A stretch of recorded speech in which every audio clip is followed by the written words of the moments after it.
Have you ever been to a Mexican restaurant and wondered how they make that delicious salsa that no one can stop eating?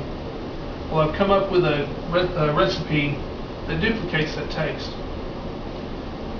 It's been a hit with all the family barbecues and get-togethers and when friends come over to eat dinner with us.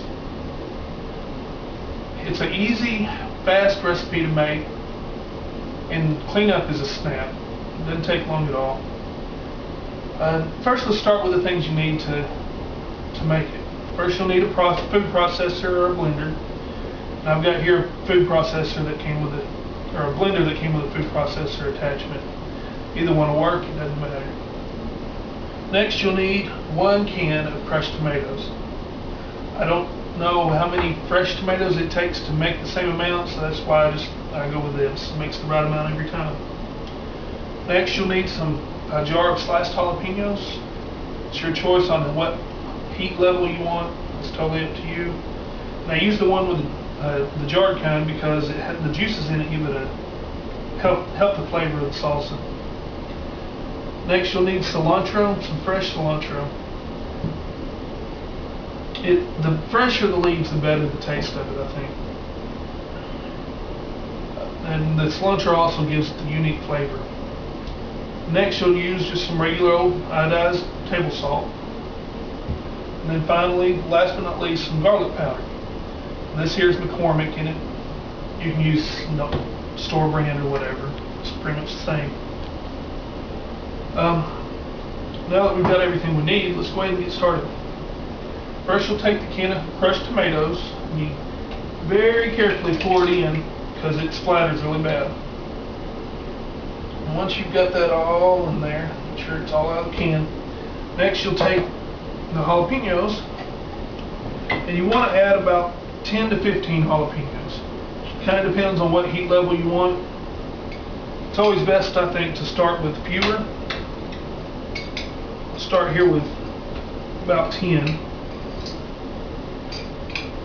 You can add more to, like I said, for whatever heat level. But you can always add more later if it's not hot enough for you. Next, you'll need the cilantro. And you want to pick the leaves off the cilantro. You want about 10 of them. You want to make sure to leave the stems because that makes it kind of bitter when you use it. Just need about 10 of them here. Let's see, that's getting pretty close.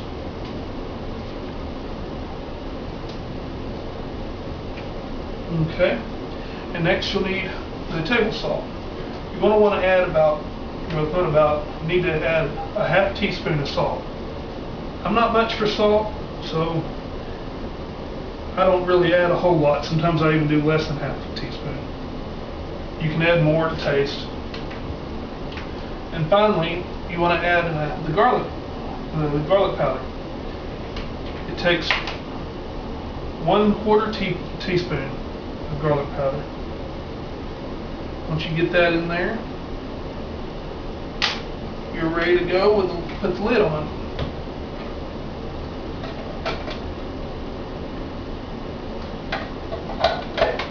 Once you get the lid on, you want to hold the button down for about 10 to 15 seconds. I use puree on the blender thing, but you can just hold the button down until it sounds like it's going to be a lot more liquidy than it starts off.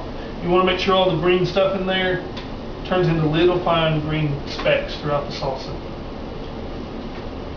For time constraints, I'm not going to run this, but I've got a fresh batch right here that I've already made.